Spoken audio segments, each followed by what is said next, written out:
Olá pessoal, na aula de hoje nós vamos aprender sobre a África, regionalização e fronteiras.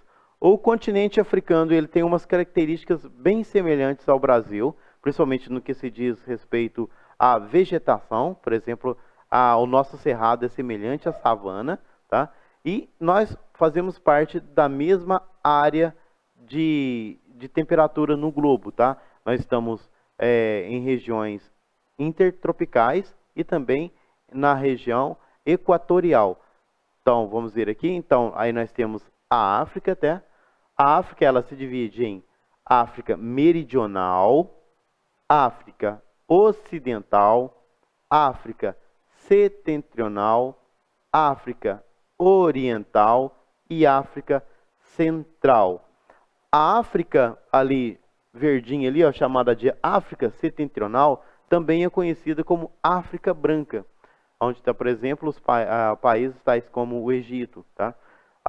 Então, abaixo dessa África, tá? Dessa África aí que a gente chama de África setentrional, nós vamos ter a África subsaariana, a África abaixo do deserto do Saara.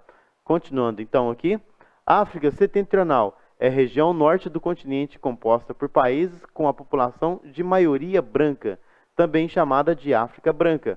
África Central é a sub-região que fica no centro do continente, localizado nas proximidades da linha do Equador. Essa região apresenta florestas equatoriais e tropicais. Países da África Central são Angola, Camarões, Ruanda e outros.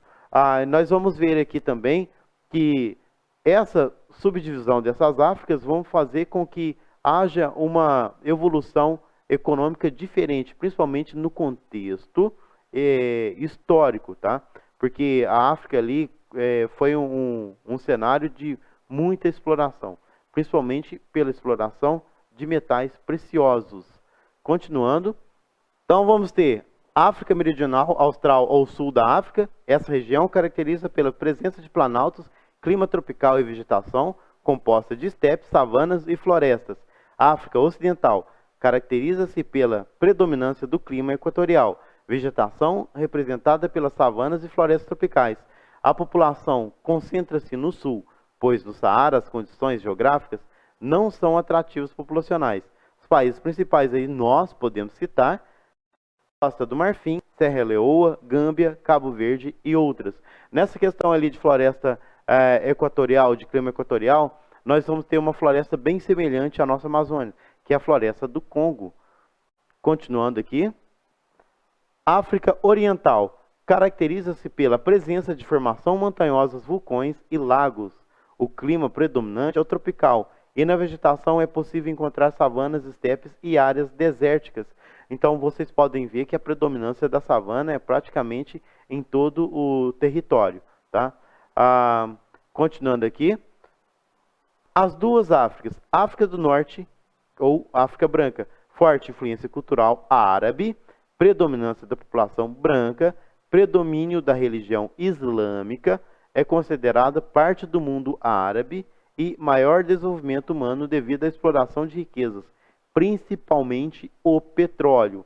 Na África subsaariana ou África Negra, possui a maior parte da população negra, elementos culturais e religiosos próprios do continente, população predominante de extrema pobreza. Mas essa extrema pobreza a gente vai ver, vai observar que é de acordo com a sua exploração.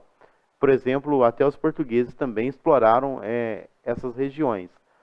Então, aqui na regionalização do continente africano, nós temos aí a África do Norte e a África subsaariana. Então, na África do Norte, nós vamos ter ali uma parte ali do Saara Ocidental, Marrocos, Argélia, Tunísia, Líbia e Egito.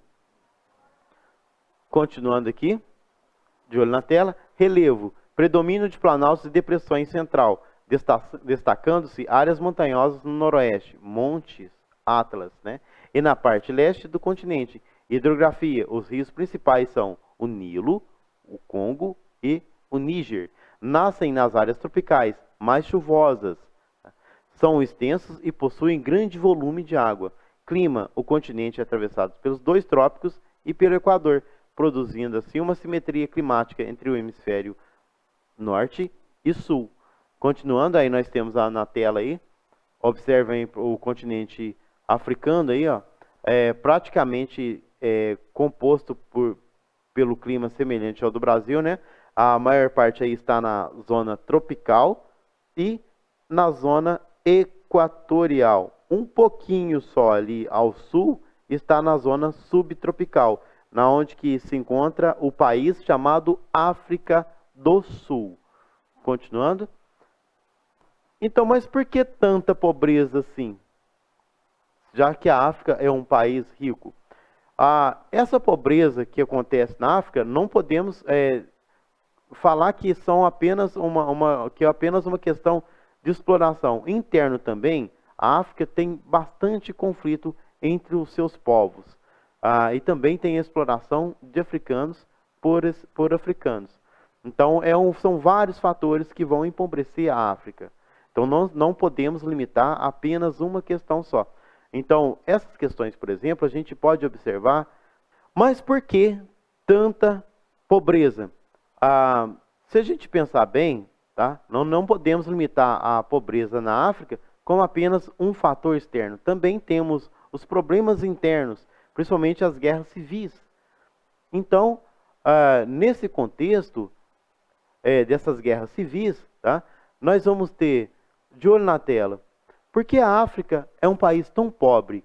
O continente sofreu com o colonialismo no século XIX, com o tráfico de humanos e com a divisão geográfica injusta das fronteiras entre os países, devido a uma série de fatores históricos e políticos que fomentaram a pobreza e conflitos armados na região. Então eu não posso afirmar que a África é pobre, extremamente pobre, apenas por um fator externo, tá? É uma série de fatores.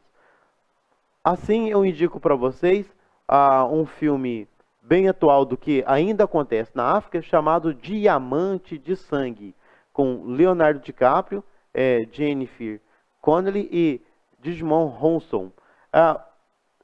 O que fala esse filme? Esse filme faz o quê? Ele fala sobre o que, aliás? O filme retrata a realidade de vida durante a Guerra Civil em Serra Leoa, na década de 90. Solomon Wande, um pescador humilde, foi capturado pela Força Revolucionária Unida, grupo protestante contra o governo. Desde esse momento, então, é explorado e obrigado a trabalhar nas minas de contrabando de diamantes. Então, aí a gente vê um fator interno, né, que corrobora para um fator externo. Então, ali dentro, nessas forças revolucionárias ali, os africanos ali estavam usando o seu próprio povo, né, para contrabandear diamante para a Europa. É um bom filme. Então, termina aqui a nossa aula e até a próxima.